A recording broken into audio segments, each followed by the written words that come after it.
कि आप अपनी दृष्टि और शैली को विकसित करें। हर कलाकार की अपनी पहचान होती है। कोई मोटी रेखाओं से काम करता है, कोई बहुत बारीक रेखाओं से, कोई ज्यादा ब्लेंडिंग करता है, कोई बिल्कुल साफ स्ट्रोक्स छोड़ता है। समय के साथ आपकी अपनी शैली विकसित होगी।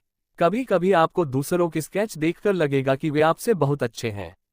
उस समय ईर्ष्या मत कीजिए, बल्कि उनसे प्रेरणा लीजिए।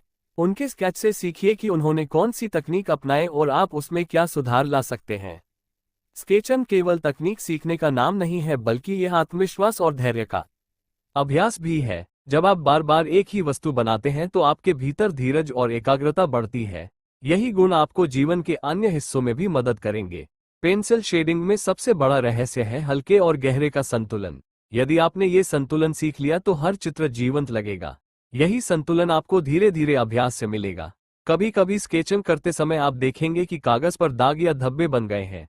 घबराएं नहीं, रबर और ब्लेंडिंग से इन्हें नियंत्रित किया जा सकता है। यदि फिर भी निशान रह जाए तो उसे चित्र का हिस्सा बना लीजिए। शुरुआती लोगों को हमेशा छोटे छोटे लक्ष्य रखने चाहिए। यदि आप सोचेंगे कि आपको तुरंत ही बड़े और जटिल चित्र बनाने हैं तो आप थक जाएंगे। पहले छोटी वस्तुएं बनाइए और धीरे धीरे बड़ी रचनाओं की ओर बढ़िए। पेंसिल स्केचिंग का असली आनंद तब आता है जब आप उसे बोझ न समझें, बल्कि खेल समझें। हर स्ट्रोक को खेल की तरह लीजिए, हर परछाई को खोज की तरह लीजिए। यही खेल आपको बार बार पेंसिल उठाने के लिए प्रेरित करेगा। पेंसिल स्केच कला की दुनिया का सबसे सरल और सबसे प्यारा माध्यम है। जब कोई नया व्यक्ति कला सीखना शुरू करता है तो सबसे पहले उसके हाथ में जो साधन आता है वह पेंसिल होती है। ये साधारण सी दिखने वाली पेंसिल वास्तव में अनगिनत रचनात्मक संभावनाओं का खजाना है। पेंसिल से बनी रेखाएं और शेडिंग इंसान की कल्पना को कागज पर उतारने का सबसे सटीक माध्यम बन सकती हैं। पेंसिल स्केच केवल रेखाचित्र नहीं है, बल्कि यह भावनाओं, गहराई और जीवन की परछाइयों को व्यक्त करने की एक कला है।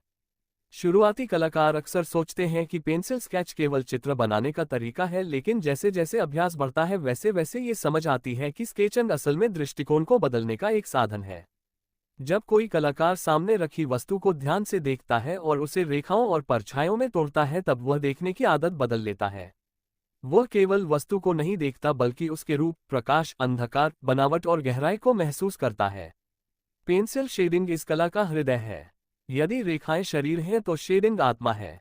केवल रेखाओं से बना चित्र सपाट और अधूरा लगता है, लेकिन जब उसमें शेडिंग जुड़ती है तो वही चित्र जीवंत हो उठता है। शेडिंग से यह एहसास होता है कि वस्तु में रोशनी किस ओर से आ रही है, कौन सा हिस्सा गहरा है और कौन सा हिस्सा हल्का है। यही शेडिंग किसी भी स्केच को त्रिआयामी एहसास देती है।